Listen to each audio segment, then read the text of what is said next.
কি জানো যে একজন মানুষ প্লাস্টিককে পেট্রোলে পরিণত করতে সক্ষম হয়েছিল এবং তারপর রহস্যজনকভাবে অদৃশ্য হয়ে গেল? তার নাম জুলিয়ান ব্রাউন, মার্কিন যুক্তরাষ্ট্রের একজন তরুণ উদ্ভাবক যিনি অসম্ভব বলে মনে হওয়া প্রযুক্তি দিয়ে বিশ্বকে চমকে দিয়েছিলেন। তিনি প্লাস্টিক বর্জ্য ছাড়া আর কিছুই ব্যবহার করে জ্বালানি তৈরি করেছিলেন। কোনো সরকারি সহায়তা নেই, কোনো অভিনব পরীক্ষাগার নেই, কেবল একটি ক্যামেরা, কয়েকটি যন্ত্রাংশ এবং প্রচুর বুদ্ধিমত্তা।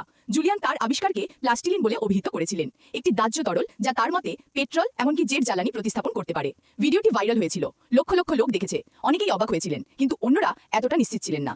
এর কিছুক্ষণ পরেই তার বাড়ির ওপর দিয়ে হেলিকপ্টার উঠতে শুরু করে। জুলিয়ান বলেছিলেন যে তার উপর নজর রাখা হচ্ছে। তিনি কোডের বার্তায় কথা বলতে শুরু করেছিলেন এবং তারপর অদৃশ্য হয়ে যান। তার শেষ টিকটক পোস্ট করা হয়েছিল 9 জুলাই। এতে জুলিয়ান বলেছিলেন যে তিনি আক্রমণের শিকার হয়েছেন। তিনি প্রার্থনা চেয়েছিলেন এবং সতর্ক করেছিলেন যে তিনি নিখোঁজ হতে পারেন। তারপর থেকে কোনো চিহ্ন নেই, কোনো উত্তর নেই, কোনো নতুন পোস্ট নেই, কোনো লাইভ স্ট্রিম নেই। পুলিশ বলছে যে তিনি নিখোঁজ নন। তার মা জোর দিয়ে বলছেন যে তিনি ঠিক আছেন, কিন্তু কেউ জানেন না কোথায় এবং কেন। কেউ কি জুলিয়ানকে চুপ করিয়ে দেওয়ার চেষ্টা করেছিল? প্লাস্টিসিনের আবিষ্কারককে বন্ধ করে দেওয়া হয়েছিল, নাকি সে এত বড় কিছু আবিষ্কার করেছিল যে তাকে অদৃশ্য হয়ে যেতে হয়েছিল? আর যদি সে এখনো বাইরে থাকে, তাহলে সে এখন কি তৈরি করতে পারে?